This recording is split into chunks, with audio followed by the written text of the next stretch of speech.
The emergency session began 30 minutes after the humans left the chamber. Jake Morrison and his team watched from their embassy through hidden cameras they had placed years ago. No one had ever found them. No one had ever thought to look. Council. Prime Zethkara stood at the center of the chamber. Her glass body was flickering faster now, which meant she was very stressed. "The vote before us is simple," she said. "Do we allow humanity to remain in the Galactic Council, or do we expel them immediately?" The Nexari delegate stood first. "The choice is obvious. No species should have such destructive power. They are too dangerous to remain among civilized beings." Sounds of agreement came from several sections of the chamber. "They lied to us," said the Krillian representative. His people had suffered the worst from human weapons. For 200 years, they pretended to be peaceful while hiding weapons that could destroy worlds. Commander Vexthul of the Serpentine Collective rose to speak. "They admitted they have planet killers. How can we sleep knowing such weapons exist?" But other voices began to speak as well. Delegate Mordun of the Traders Guild stood up. He was small compared to most aliens, with gray skin and large eyes. "Wait," he said. "We must think about this carefully. Humans have been our allies for 2 centuries. They have never used these weapons against us. Because they did not need to," Vexthul replied. "They were getting everything they wanted through trade and diplomacy." "Exactly," Mordun said. "They chose cooperation over conquest. Is that not what we want from a powerful species?" The Ethereal Collective's representative spoke next. She was tall and thin, with skin that glowed softly. "The humans showed us their history because we asked. They could have lied. They could have hidden the truth forever. Instead, they trusted us with knowledge that makes them look terrible. Because they were caught," the Nexari delegate said. "They had no choice." "They always had a choice," the Ethereal said. "They could have refused to answer. They could have left the council without explaining anything. Instead, they shared their most shameful secrets." Jake watched the debate continue for hours. The chamber was divided into 3 groups. The largest group wanted humans expelled immediately. A smaller group wanted to give humans a chance to prove they could be trusted. The smallest group was not sure what to think. Lisa Carter sat beside Jake, reading reports from human colonies across the galaxy. "Jake, look at this. Human merchant ships are already being refused docking at some stations. 3 colonies have asked our traders to leave." "Fear spreads fast," Jake said. Dr. Helen Park was monitoring communications across the galaxy. "The news is everywhere. Every species is talking about the human revelation. Most of them are scared. What are they saying? That humans are monsters hiding among civilized beings. That we have been planning conquest from the beginning. That our friendship was all a lie to make them trust us." Jake nodded. He had expected this reaction. Admiral Susan Blake appeared on their communication screen from her ship in orbit. "Jake, I am getting reports from our military commanders across the galaxy. Several alien governments are mobilizing their fleets. Against us? Hard to tell. But they are moving ships toward human colonies and trade routes. It looks like they are preparing for something." In the council chamber, the debate was getting more heated. The Krillian delegate was showing pictures of his destroyed fleet. "Look at this devastation," he said. "This is what humans call a defensive action. If this is how they defend themselves, imagine what they do when they attack." "They have never attacked anyone," Mordun replied. "In 200 years, humans have never started a war." "Because they did not need to," Vexthul said again. "They were already getting what they wanted." "What did they want?" the Ethereal asked. The chamber went quiet. It was a good question. "They wanted to explore," Mordun said finally. "They wanted to learn about other species. They wanted to trade and share knowledge. They wanted to study us," the Nexari delegate said, "to learn our weaknesses, to prepare for conquest. If they wanted conquest, Why wait 200 years? The ethereal asked. Why reveal their power now? They could have struck when we were unprepared. Maybe this is their strike, Vex Thul said. Maybe showing us their weapons is meant to make us surrender without fighting. Jake turned off the camera feed. He had heard enough. What is the plan? Lisa asked. Jake activated the communication system and sent a message to all human ships and colonies. Protocol 7, he said simply. What is Protocol 7? Dr. Park asked. Total withdrawal, Jake said. All human civilians return to human space. All military vessels return to defensive positions. All trade and diplomatic relations. Cease immediately. Lisa looked shocked. Jake, we cannot just abandon our allies. Our allies? Jake asked. Lisa, listen to that debate. How many of them are defending us? 3, 4 out of 47 species? But the trade relationships, the scientific cooperation, the cultural exchanges, will all end when they vote. To expel us anyway, Jake said. We are just saving time. Reports began coming in from across the galaxy. Human ships were leaving alien ports. Human scientists were packing up their experiments. Human artists were canceling performances. Teachers were saying goodbye to their alien students. Jake, Susan said from the screen, some of our people do not want to leave. They have friends here, lives here. They have 24 hours to make their choice, Jake said. Stay with their alien friends and give up their human citizenship, or come home. That is harsh. The galaxy is about to become a very dangerous place for humans, Jake said.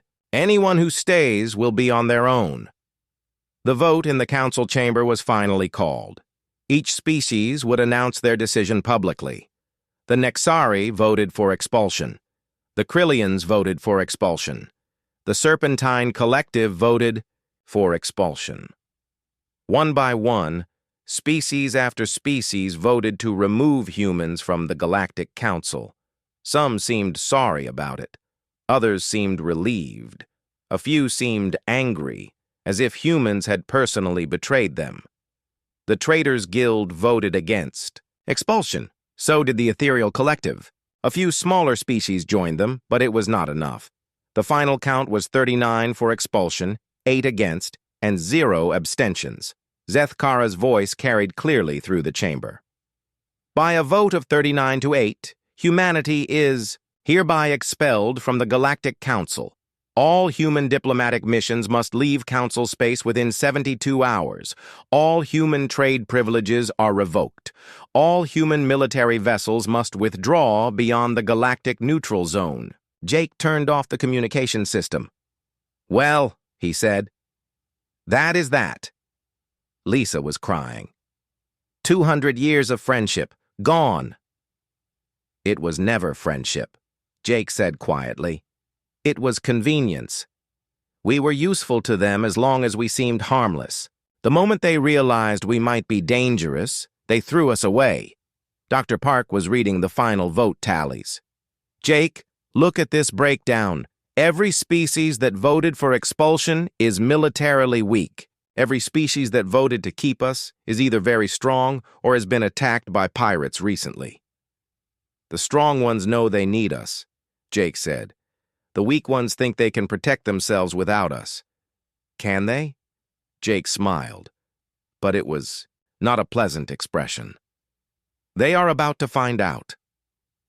Over the next 12 hours, the galaxy began to change. Human patrol ships left their stations in the outer sectors. Human trade vessels stopped carrying cargo for alien companies. Human hospitals closed their doors to non-human patients. Most importantly, human intelligence networks stopped sharing information about pirate movements and hostile species beyond the galactic rim. Jake, Susan reported, long-range sensors are picking up movement in the void sector. Looks like the Ravager fleets are mobilizing. How many ships? At least 3,000, maybe more. The Ravagers were a species from outside the galaxy. They had been trying to invade for decades, but human fleets had always stopped them before they could establish a foothold. Are we going to warn the council? Lisa asked. Jake looked at the display showing Ravager ship movements. In 2 weeks, maybe 3, they would hit the outer colonies that had just voted to expel their human protectors. No, Jake said. We are going home. But those people will die. Those people voted to get rid of us, Jake replied. They made their choice. Now they live with it. Lisa looked horrified. Jake, we cannot just let them be slaughtered. Jake turned to face her. Lisa, what do you think will happen when the Ravagers attack? The Council will send their fleets to stop them. The Council fleets will fight. Maybe they will win. Maybe they will lose. But it will not be our problem anymore. And if they lose, then they will learn what the galaxy looks like. Without human protection, outside the embassy, alien protesters had gathered. They were holding signs and chanting. Some signs said death to human warmongers. Others said galaxy for peaceful species only. But Jake noticed that mixed in with the protesters were other aliens. Aliens who looked worried. Aliens who were not chanting. Some of them know, he said. Know what? That they just made the biggest mistake in galactic history. The human embassy began shutting down. Files were deleted, equipment was packed. The last human diplomats prepared to leave a galaxy that no longer wanted them. But as they worked, reports kept coming in. Pirate attacks in the Outer Rim, trade route raids that human patrols used to stop, border skirmishes. Jake Morrison walked into the huge council meeting room. His black suit was neat and clean, but his face showed anger he tried to hide. Around him sat creatures from 47 different worlds. They all looked different. Some had many arms. Others had scales instead of skin, and a few glowed with their own light. The room was bigger than 3 football fields. The ceiling went up so high that Jake could barely see the top. Every seat had a small computer and a device that changed alien words into English. The air smelled strange, like metal mixed with flowers. Jake had been Earth's voice in this place. For 5 years, he had seen good days and bad days. Today would be the worst day of all. I want to talk about Resolution 7749, Jake said loudly. His voice echoed in the big room. The resolution was about New Denver, a human town on a far planet. 3,000 people had died there, men, women, and children. The killers were Krillians, mean creatures who looked like giant bugs with sharp teeth. Chancellor Vex Thara stood up. She was the leader of this council. Her body looked like a huge ant, but she walked on 2 legs. Her eyes were like black marbles, and when she talked, her mouth parts clicked together. We hear the human worry, she said. Her voice sounded bored. But we must think about all sides before we decide anything. Jake felt his hands make fists. 6 months ago, Krillian ships had attacked New Denver. They killed everyone they could find. They burned houses with families still inside. They shot children who tried to run away. The humans had videos, pictures, and proof of everything. But the council just kept talking and talking. Behind Jake sat Captain Lisa Hayes. She was a soldier from Earth's Defense Force. She wore a blue uniform with silver buttons. Lisa had friends who died on New Denver. Her face was hard as stone. All sides, Jake asked. He kept his voice calm, but inside he was burning with anger. We gave you video proof. We gave you DNA tests from Krillian weapons. We brought you people who lived through the attack. What more do you want? A tall, thin alien named Zephlon spoke up. He had blue skin and a voice like music. The Krillians say it was just a few bad Krillians. We cannot blame all Krillians, for what a few did. Jake looked around the room. The aliens from different worlds would not look at him. Some played with their computers. Others whispered to each other. Even the Centauri, who were supposed to be friends with humans, said nothing. 6 months, Jake said quietly. For 6 months you have talked while more humans died. 4 more towns attacked, more children killed, more families destroyed. Dr. Amanda Clark sat near Jake. She was Earth's best expert on alien life. Amanda, always tried to be nice and patient. She almost never got angry, but now her voice shook when she spoke. "We do not want war," Amanda said.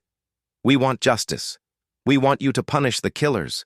We want something that shows the galaxy that you care when innocent people die." Chancellor Vex Thara looked at Amanda with her black marble eyes. "Young races like humans do not understand how hard galaxy politics can be. You must learn to wait." The room became very quiet. Jake felt something break inside his chest. Not anger this time, but a cold, clear feeling. "Dr. Clark," Jake said, without looking away from the Chancellor. "Please get our leaving papers ready." Amanda looked confused. "Sir? You heard me. We are done with this place." Jake turned to face all the aliens in the room. "Humans are leaving the Galactic Council right now." The room exploded with noise. Aliens started yelling in dozens of languages. The translation machines could not keep up. Some aliens stood up. Others waved their arms or tentacles or wings. Chancellor Vexathera's mouth parts clicked so fast they sounded like machine gun fire. "Ambassador Morrison, you cannot be serious. No race has ever left the council." "Then, we will be the first," Jake said. His voice was steady and calm. "Captain Hayes, tell our ships we are going home." "But Ambassador," said a fat alien with purple skin, "think about what you are giving up. Trade deals, protection agreements, medical sharing, technology exchange. Humans will lose everything." Jake smiled, but it was not a happy smile. "We already lost everything that mattered. We lost faith that this council cares about right and wrong." A thin alien with silver skin stood up. "This is just emotion talking. In a few days, humans will see reason and come back." "No," Jake said. "We will not come back. Not while killers sit free and the council does nothing. Not while you treat murder like a small disagreement between neighbors." Chancellor Vexathera tried one more time. "Ambassador, please think carefully. The galaxy needs human skills. Your medical knowledge, your farming methods, your peacekeeping abilities. Without humans, many worlds will suffer." Jake was already walking toward the door. "Then maybe those worlds should have thought about that before they let killers go free." As Jake reached the big doors, he turned back one last time. "We came here believing in justice. We trusted you to do the right thing. That trust is broken. Goodbye." Jake walked out, followed by Lisa and Amanda and the rest of the human team. Behind them, the council room was full of chaos. Aliens argued and shouted. Some tried to call their home worlds. Others ran after the humans, but the big doors had already closed. In space above the council world, human ships began to move. Transport ships, military vessels, research stations, and trade freighters all got the same message. Pack up, come home, leave nothing behind. The age of human trust in galactic cooperation was over. What came next would change everything. 3 days after Jake Morrison walked out of the council meeting, Admiral Ryan Cooper stood on his ship's bridge. Through the big windows, he watched the last human cargo ship leave Nexus Station. The station was huge, like a metal city floating in space. It had shops, restaurants, hospitals, and homes for millions of aliens from different worlds. For 20 years, humans had worked on Nexus Station. They ran hospitals, grew food, fixed machines, and kept the peace. Now, they were all leaving. "Sir," said Ben Rodriguez, the communications officer. He was young, maybe 25, with black hair and serious brown eyes. "Lots of aliens are calling us. They want to talk." Ryan shook his head. "Tell them we talked for 6 months. They did not listen then. We are not listening now." Down on the station, Dr. Elena Vasquez was packing up the Human Medical Center. The center was bigger than most hospitals on Earth. It had machines that could cure diseases no human doctor had ever seen. Alien patients came from hundreds of worlds to get help here. Elena was putting medical files into boxes when a blue-skinned Centauri came up to her. His name was Kexavan, and he looked very worried. "Dr. Vasquez, please do not do this," Kexavan said. The Altarian disease is getting worse. Millions will die without your research. Elena stopped packing and looked at him. She was a small woman, with gray hair and kind eyes. She had spent her whole life helping sick people, even sick aliens. Then maybe the council should have cared about our sick and dead people. But medical help is different from politics, Kexvan said. No, Elena said firmly. Nothing is different from politics when politics decides who lives and who dies. The CER, same thing was happening all over the galaxy. Human farmers stopped sending food to alien worlds.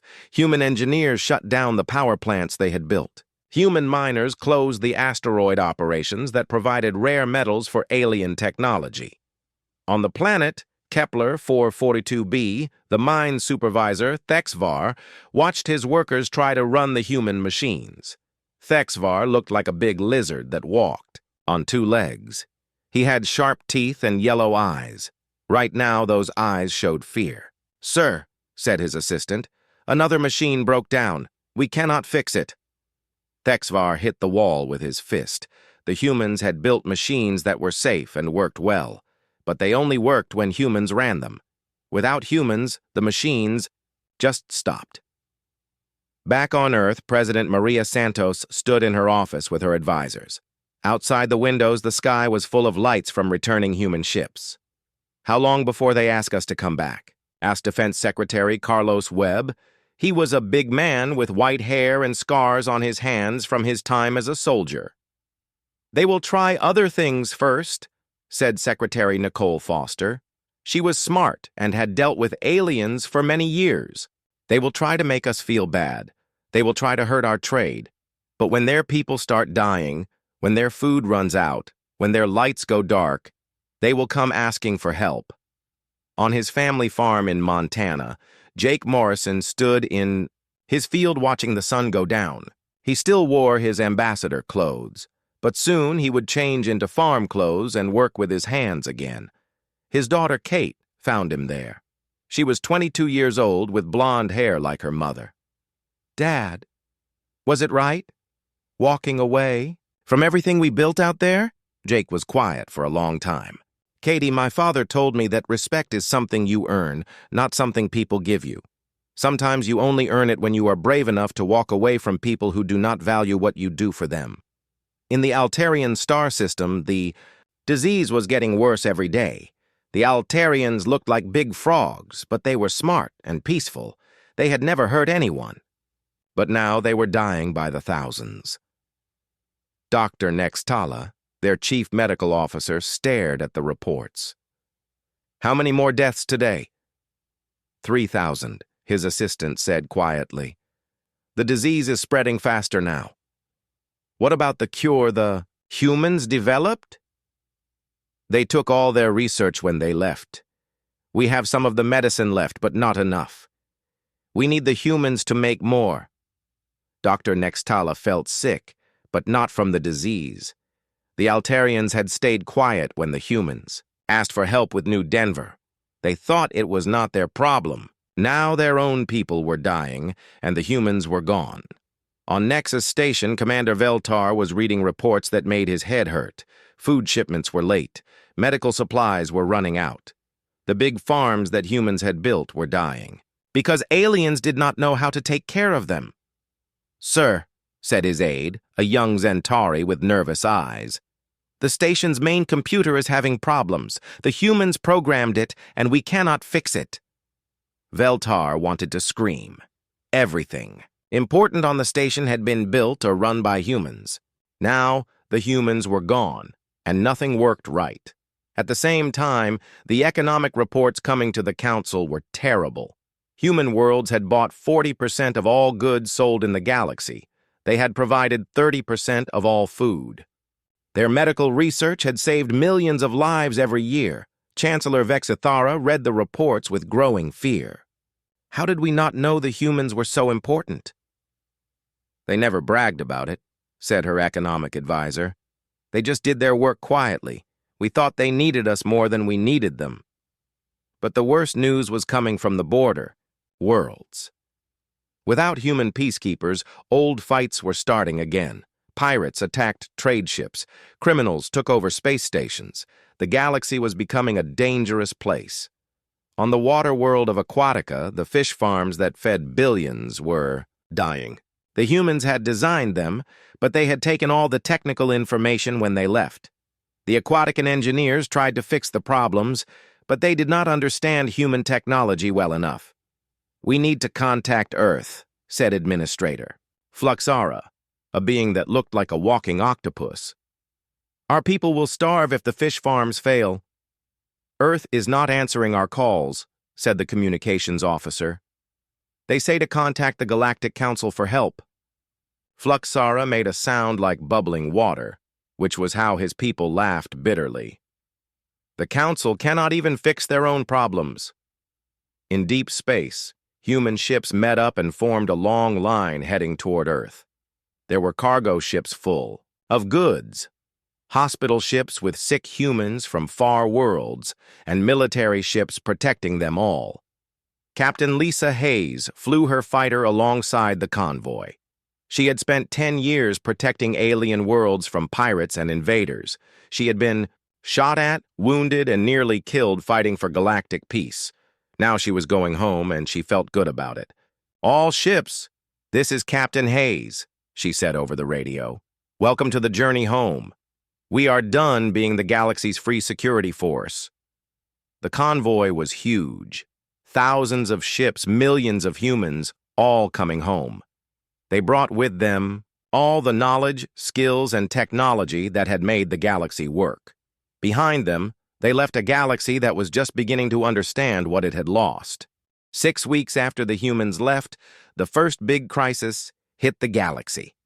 On the world of Altair, the frog-like people were dying faster than ever. The disease had already killed 2 million of them. The cure existed, but only human doctors knew how to make enough of it to save everyone. Ambassador Zephlon sat in his office on the Altarian homeworld. Outside his window, he could see smoke rising from the cities where they burned the bodies of the dead. His people were peaceful and had never hurt anyone. Now they were paying the price for the Council's mistakes. With shaking hands, Zephlon activated the communication device that would connect him to Earth. For several minutes, nothing happened. Then President Maria Santos appeared on the screen. "Ambassador." "Zephlon," Maria said. Her voice was calm, but her eyes were hard. "I was not expecting to hear from the Council so soon." Zephlon's musical voice was rough with tiredness. "Madam President, we have a crisis. The Altarian plague is killing my people. 2 million are already dead." "Yes, I heard," Maria said without emotion. "Very sad. I am sure the Council's great wisdom will find a solution." "You know we cannot make the cure," Zephlon said quietly. "Dr. Vasquez's medical center was the only place that could make enough medicine to save us." Maria leaned back in her chair. "Ambassador, are you asking for our help?" The silence went on for a long time before Zephlon answered. "Yes." "Interesting," Maria said. 6 weeks ago, when we asked for help with the murder of our people, the Council decided our concerns were not important enough." "That was different," Zephlon started to say. "No," Maria cut him off. "It was exactly the same. People were dying, and you did nothing. Now your people are dying, and you want us to care." On the mining world of Kepler 442b, things were getting desperate. The human mining machines had stopped working when the humans left. The alien workers did not understand the technology well enough to fix them. Administrator Thexvar, the lizard-like supervisor, watched another mining machine explode. Without the steady supply of rare metals from this world, several star systems would lose power within months. "Sir," his assistant said nervously, "we lost another mining team. The human machines have safety systems we cannot turn off." Thexvar hit the wall again. The humans had built their machines to be safe and efficient, but they had also built them so that only humans could run them safely. Without human oversight, the machines shut down rather than risk hurting workers or damaging the environment. On Nexus Station, the economic collapse was impossible to ignore. Commander Veltar read reports showing that trade had dropped by 40%. Food shipments were becoming rare. Medical supplies were almost gone. The huge farms that humans had built were dying under alien management. Dr. Yexelon, the station's chief medical officer, came to Veltar with panic in his voice. "Commander, we are out of options. The bacterial infection spreading through Sector 7 needs human antibiotics. Without them, thousands will die. Contact the human medical ship in the Tau Ceti system," Veltar ordered. "Sir, all human ships have gone back to human space. There are no human medical ships anywhere else in the galaxy." The truth hit Veltar like a punch to the stomach. The humans had not just left the Council. They had completely withdrawn from galactic civilization. Back on Earth, Admiral Ryan Cooper was briefing the military leaders on what was happening in the galaxy. "Intelligence reports are coming in from all over Council space. Infrastructure, failures, medical crises, economic collapse. It is happening faster than we thought it would." General Patricia Hayes, the head of the military, studied the data with grim satisfaction. "How many requests for help have we received?" 47. "In the last week," Ryan replied. "Everything from medical aid to technical support to food shipments." And our response: "The President's orders are clear. All requests are politely declined. We suggest they contact the Galactic Council for help." On the world of Draconis, the reptilian people were facing their own crisis. Their climate control system, built by human engineers, was failing. The planet was getting too hot for them to survive. Chief Engineer Scartax stared at the human-built machines with frustration. "These systems are too complex. We need the humans who designed them." "The humans will not answer our calls," said his assistant. "They say we should ask the Council for help." "The Council?" Scartax laughed bitterly. "The Council cannot even keep their own meeting room working properly." In the medical centers across the galaxy, alien doctors were discovering how much they had depended on human research. Diseases that had been easily curable were now killing thousands. Medicines that humans had invented were running out, and no one else knew how to make them. Dr. Kexhari, a Zentauri medical researcher, looked at her empty laboratory. All the equipment had been built by humans. All the research data had been developed by humans. All the treatment protocols had been written by humans. "How did we let ourselves become so dependent?" she asked her assistant. "We thought the humans would always be here," the assistant replied. "They never demanded special treatment or recognition. They just worked quietly and helped everyone." On the Council homeworld, emergency meetings were happening every day. Chancellor Vexathara looked older and more tired each time she appeared before the Council. "The situation is becoming impossible," she told the assembled delegates. 23. Systems are experiencing critical infrastructure failures. 15 worlds are facing food shortages. The Altarian plague has spread to 6 other species. Ambassador Quindar of the Andromedan Trade Union spoke up. His crystal body was flickering with nervous energy.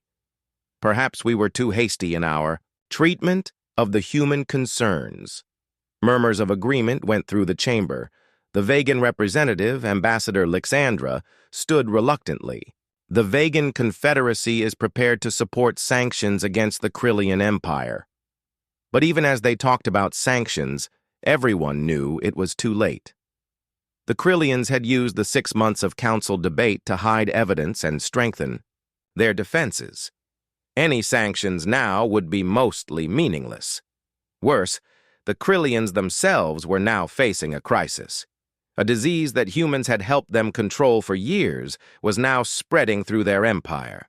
Without human medical support, the same species that had committed genocide was now facing extinction. On Krylos Prime, Supreme Commander Grathtalk stood in his war room watching reports of the plague's spread. "How long before it reaches our capital?" 12 days, maybe less, his medical advisor said. "Sir, the only cure is in human databases. Our biological weapons program used human medical research to target human biology. Now we are vulnerable to diseases they develop defenses against. The irony was bitter. In studying humans to kill them better, the Krillians had made themselves dependent on human medicine to survive. But the humans were not answering Krillian calls for help. President Santos had made it clear that Earth would not provide aid to genocidal regimes, no matter what the consequences. In the Outer Rim territories, pirate attacks were increasing. Without human peacekeeping forces, criminals were taking over trade routes and attacking civilian ships. The galaxy was becoming a dangerous place. Captain Vexmore, a Centauri trader, sent a desperate message to his government. The pirates hit us again. They took our cargo and killed 3 crew members. Where are the human patrol ships? The answer came back quickly. Gone. All human security forces have withdrawn to human space. On agricultural worlds throughout the galaxy, crops were failing. Human-designed irrigation systems were breaking down. Human-developed fertilizers were running out. Food shortages were beginning to appear even on wealthy core worlds. The Galactic Council had thought they were the center of civilization. They had believed that their political authority was what held the galaxy together. Now they were learning that civilization ran on the work of ordinary people, not the speeches of politicians. And those ordinary people, the humans who had quietly kept the galaxy running, were gone. 3 months after humanity left the Council, Chancellor Vexathera called an emergency meeting. The Great Council chamber felt empty and cold. The human section sat vacant, reminding everyone of what they had lost. The situation has become impossible, Vexathera announced to the delegates. Her voice cracked with stress. 23 systems have critical infrastructure problems. 15 worlds do not have enough food. The Altarian plague has spread to 6 other species. The delegates looked tired and worried. Many had lost weight. Some had been recalled by their home governments to explain why their worlds were falling.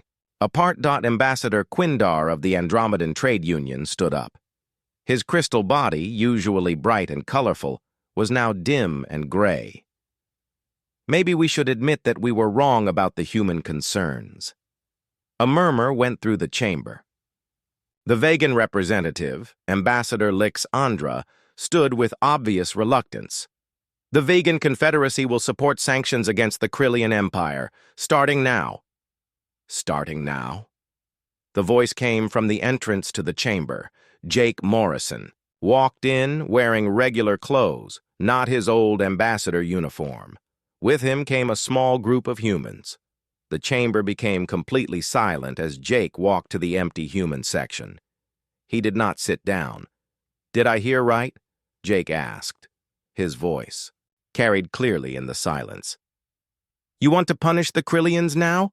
After they have had 3 more months to hide evidence and strengthen their armies?" Chancellor Vexathera's mouth parts clicked nervously. "Mr. Morrison, your presence here suggests that humanity might be reconsidering its withdrawal." "I am not an ambassador anymore," Jake interrupted. "I am a private citizen watching a public meeting. As for reconsidering, I am here to give you a message from President Santos." He pulled out a small tablet and read from it. "The United Earth government has received many requests for help from former council members. However, since we are no longer part of the galactic political system, we have no obligation to help worlds that rejected our participation in that system." The silence that followed was complete and terrible. "However," Jake continued, "President Santos is not without compassion. We will consider individual agreements with species that show genuine commitment to justice and mutual respect." Ambassador Zephlon of the Altarians immediately jumped to his feet. "The Altarian Confederation formally apologizes for its failure to act regarding attacks on human colonies.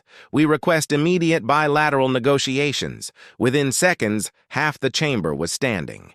Representatives shouted to be heard, all trying to be the first to apologize and negotiate with the humans. But Jake simply put away his tablet and headed for the exit. "Mr. Morrison," Chancellor Vexathera called desperately, "surely humanity understands that the Council operates on consensus. Individual actions were difficult." Jake stopped at the chamber doors. Chancellor, the Council had 6 months to reach consensus on protecting human civilians from genocide. It failed. Why should we trust it to reach consensus on anything else? As Jake left, the chamber exploded into chaos. Representatives argued among themselves. Some demanded immediate action to please humanity. Others insisted they could not be seen giving in to human demands. On the world of Centauri Prime, Ambassador, Kexavan was meeting with his government leaders.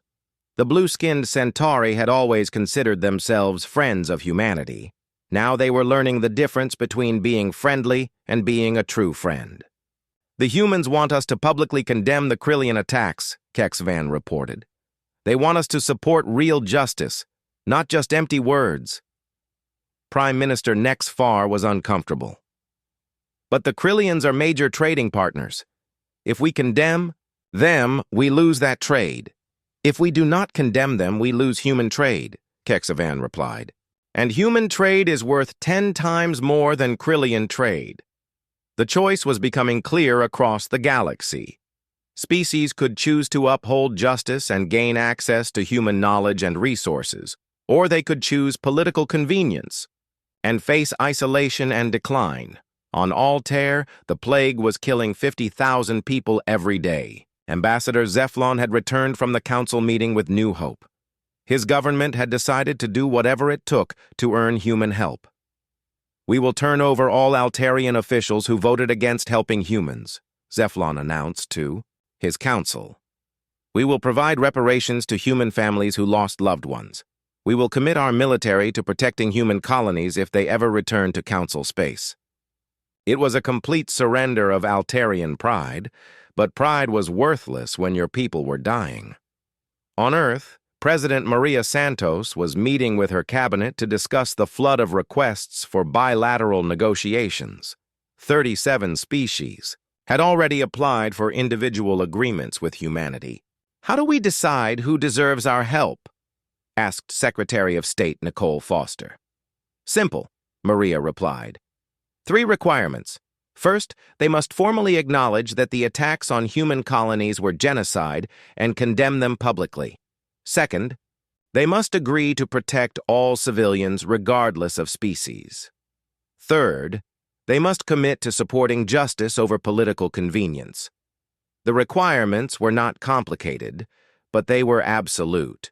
Species that met them found themselves with access to life-saving medical technology, efficient farming methods, and advanced engineering. Those that refused to meet them found themselves increasingly isolated. On the mining world of Kepler 442b, Administrator Thexvar was facing a choice. His world was dying without human technology. His people were starting to revolt against his government. But accepting human demands would mean admitting that his species had been wrong. Sir, his aide said, another mining accident today. 15 workers died when they tried to bypass the human safety systems. Thexvar closed his eyes. His pride was killing his people. Contact Earth. Tell them we accept their terms.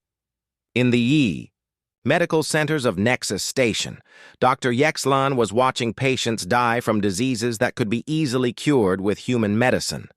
The station's leaders were still debating whether to apologize to humanity. How many more deaths today?